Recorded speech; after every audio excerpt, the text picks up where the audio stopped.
I've seen a lot of change, been through a lot of pain. Some things are not the same as they were a year ago, but all will be okay. I move on each and every day. The past is where it stays, way back a year ago.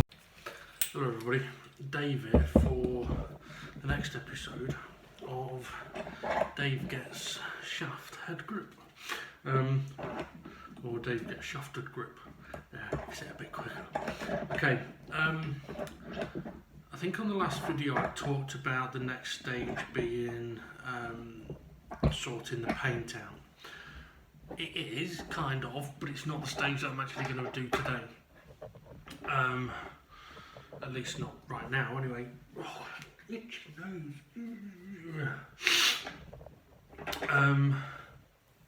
Because what I want to try and do today is I want to try and sort out these plastic hovels. So if we look, it's not easy to see, but they look a bit worn, they're faded. The red stripes aren't particularly very red. And basically they're a bit knackered. Oh god, my nose really is itching. Oh. I don't know if I've got hairs going up there or not. Anyway, so how are we going to do it? Well, it's quite simple really. What we're going to do is we're going to sand a little bit the plastic, and then we're going to get some acetone and give it a clean. Now, when it comes to acetone, I was looking around for it, and the easiest access acetone I could get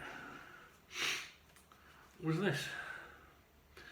Now, it was very interesting walking into a Boots chemist, looking in the nails section for nail polish remover. The look I got off the woman at the counter as I counted out my £2.20 or whatever it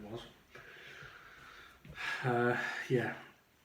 Especially when, once I got home, I realised it says on the front, effectively removes nail polish, okay, including dark colours and glitter. So I've now made myself look like I wear nail polish, a dark nail polish and glitter. Okay, right, anyway, so yeah, this has ethyl acetate, acetone. It has a few other things in it as well, so I'm hoping this should work. But when I was doing research, I mean, for example, I went on to B&Q's website and a few others looking for acetone, and nothing was coming up. I then googled other names for acetone and searched those, and nothing was coming up. In the end, I even went onto Hovels. I went to like car manufacturer, car parts place, all that kind of stuff. Nothing was coming up. So when I started looking for the alternative names, like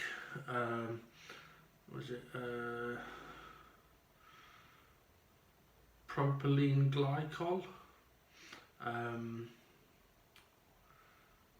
yeah, that was one of them, and that's when it started coming up with things like nail polish remover. So I'm going to try that.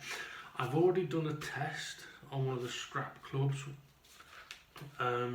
which seemed to be okay, although I haven't sort of fully let that dry. It's kind of happening now. So in a moment, we're going to get ready to fast forward so I can skip through these pretty quickly, on the video anyway. And before I do that, I'm just going to go and check the other club, because if it hasn't freshened it up, there's no point in me doing this. So really I should have just left the club next to me and I could have just grabbed it, but anyway, right, I'm going to go and check that for a moment. But for you, it's either going to be straight into play the music, or I'm going to be commenting that we're not going to be doing this, so you'll find out in about 2 seconds.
time for an update. I've done that. So done till there. I'm messing. Well, I'm not messing. I am. I'm not. I have done, but I'm not done. If you know what I mean. And if you do know what I mean, I don't know how, because I don't know what I mean. Right, okay, as you can see, I've got the clubs lined up over there, and they look alright. I didn't go too aggressive with the sanding, I didn't go too aggressive with the rubbing on, but they look better, and that's all that really matters. Does it look brand new? No. Could I make it look brand new? Maybe. But I did struggle with the shape of these because they're kind of like, they go along and then down, and the further through the order of clubs I went, the more pronounced it is. So obviously it tapers, so yeah, so that's a more aggressive from narrow to thick. So yeah, it was a little tricky, sort of getting that done. Also,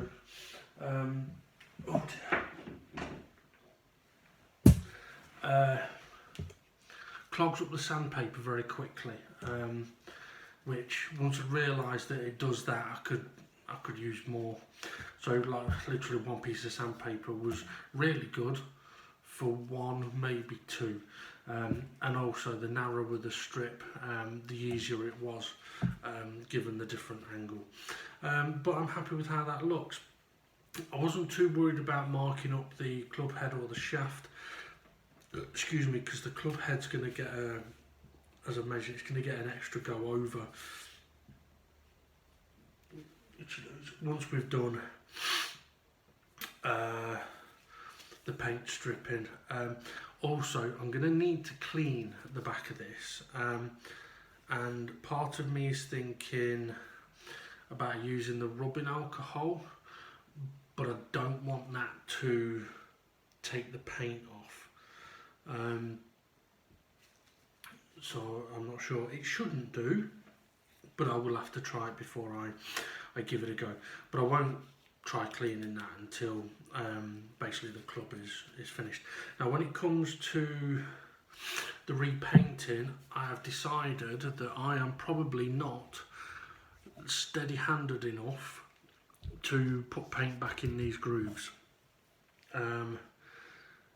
So I'm not going to do that. I am going to remove all of the paint out of them though, because that's what is not allowing them to be fully cleaned out, really. I am going to put paint in the lettering and the club identifier, and I do want to, if I can, put paint in the lettering on the club head as well. What I may have to do though is I may have to get myself some wearable binoculars, so that I can see the smaller details, because if I try putting some of the paint in those small letters, I'm going to make a mess of it. I know I am. I'm not steady-handed enough and I'm not gentle enough, but also my eyesight's not good enough. But if it's magnified and I can see it bigger, then it'll be easier for me to do. So I might have to have a look into getting some of those. But we are now at that stage of, okay, these can now have the rest of the paint stripped off them. I'm not planning on doing that now, so I'm going to stop. But I've got to say I'm happy with how they're coming along. Also, a couple of things I'm thinking actually is, when I come to do the next set of clubs, of which there is another set, as you should know already, I'm thinking, given difficulty rating of the different aspects of these, I'm thinking do the shafts first. If they need grips, take the grips off, right? Then do the shafts, right? the re-gripping doesn't have to be done straight away because we're going to be doing the shafts. And if we're not doing grips, do the shaft. Do the shaft first. Doesn't take that long, and it's not the most difficult to do. So we'll do that first. Do the shafts, right? Then we can look at doing. We can sand the hovel with the rest of the club if we wish to. If we don't, like, I think the next set of clubs actually doesn't have a hovel. It's metal to metal. So on that one, we can do shaft and then straight onto the head. And then instead of doing a groove too soon, when we get on to doing the heads, we can strip the paint off using the chemicals, get all the paint out of there, get it cleaned up. Then when it comes to doing the groove, we're not trying to fight through the paint as well. And also, yeah, just doing it that way should make it easier. So by the time we've done the more difficult bits, which is the sanding of the head, the grooving of the head, and all that kind of stuff, once that bit's done, I want to be in a situation where the only thing left to do really is polish the head. So yeah, that's how I think I'm going to try and do the process. Also, one of the things that I've done is, because I have gathered a little bit of a collection of golf clubs, which I was going to say isn't healthy. I mean, I'm not buying alcohol, I'm not going crazy on food, I'm not going out and wasting money. So what I ended up doing was picking up a number of cheap sets of clubs or part sets to try different things with. And what I've decided to do is, because money is a little bit tight at the moment, what I've decided to do is the clubs that I've got waiting to be done, well, the next set, because I'm so close to finishing this one, the next set I haven't listed online. The 3 others, or two and a half others, that are waiting to be done, they are listed online. And it's a case of, well, if they sell, I'm hopefully going to sell them at a bit of a profit, and I'm not going to argue with that. If I get to the point where I haven't done them, I haven't sold them when it comes to doing them up, no problem. I'll do them up and try and resell them then for more money. That's part of the process of doing this. It's part of it is trying to find something that I can do that I can make money from. Unfortunately, this is not going to be a massive money maker unless I can potentially get so good at it that the clubs do look absolutely banging and absolutely brand new and people can't wait to get them, or I manage to get my hands on some of the rarer clubs, which I don't know which they are, but some of the sort of better makes and models. So like these are Howson. Howson aren't bad, but there's the Wilsons, which are okay. They're slightly higher rate. But if you're into tailor-made, Titleist, I can't think of any others. I really can't think of any others. But yeah, so if there were some of the more ping, so if there's some of the more high-rated clubs that I was able to pick up cheap because they look nasty, and do them up, and then sell them for a much bigger profit. So like, pick up a set of irons for a tenner, spend a bit of time doing them up, and sell them for 60, 70 quid, may be possible. But will that happen? No idea. I'm in two minds as well, whether once I've finished this set, whether I list these to go online to sell or not. I'm trying to think how much these cost me. It can't have been more than a tenner. I think I've not spent more than 10 or 15, apart from one set where I got a big bag as well. Yeah, I'm sure these only cost 10 or 15 quid, so I could try reselling them, but at the same time I've kind of come a bit attached to them. Anyway, right, I've finished waffling, so have a good one, and we'll see you all again soon for the next episode where we'll get rid of the paint. See you in a bit.